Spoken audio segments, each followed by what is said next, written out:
siif dalgana laala nan ubsaa damma koo biliile hin taa'uu miidhamatti jiile nartuu koo kalafa gaara hundumtuu siif dalgana laala nan deemaa imala hin dhaabu darbullee takka ittiin qabu nan deemaa imala hin dhaabu darbullee takka ittiin qabu.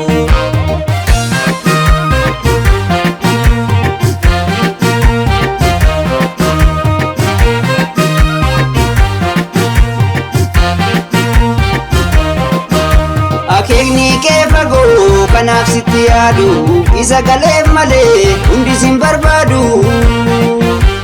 jabaa'umma baasu lammiisuu taan qaree jagnan ofii malee sabaaf kite mujoore. Akeekni kee fagoo kanaaf sitti yaadu isa galeef malee hundi sin barbaadu jabaa'umma baasu lammiisuu taan qaree jagnan ofii malee sabaaf kite mujoore.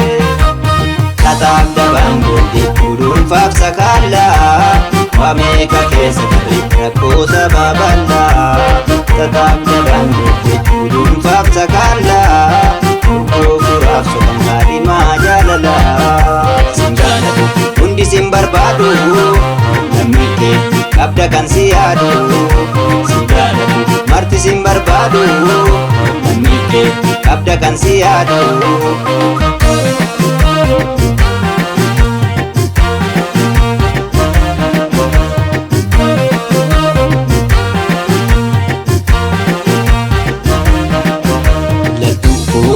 Kalafa gaara hundumtuu siif dalgana laala nan ubsaa damma koo biliile hin taa'uu miidhamatti jiile nartuu koo kalafa gaara hundumtuu siif dalgana laala nan deemaa imala hin dhaabu darbullee takka ittiin qabu nan deemaa imala hin dhaabu darbullee takka ittiin qabu.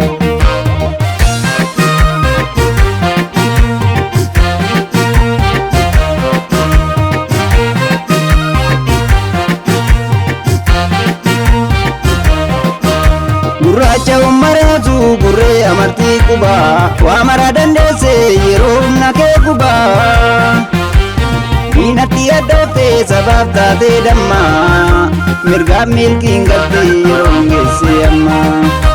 Gurraacha ummaraatu gurree amartii qubaa waa mara dandeesse yeroo humna kee gubaa diinatti addooftee sabaaf taatee dammaa mirgaaf milkiin galtee yeroo geesse amma. Ibsaa soban mootii ifaa maraa bu'uura namummaa yaa argama jaalalaa. Ibsaa soban mootii ifaa maraa bu'uura namummaa yaa argama jaalalaa. Sin jaalatu hundi sin barbaadu lammii kee qabda kan si yaadu. Sin jaalatu marti sin barbaadu lammii kee qabda kan si yaadu. Sin jaalatu hundi sin barbaadu lammii kee qabda kan si yaadu. Sin jaalatu marti sin barbaadu lammii kee qabda kan si yaadu.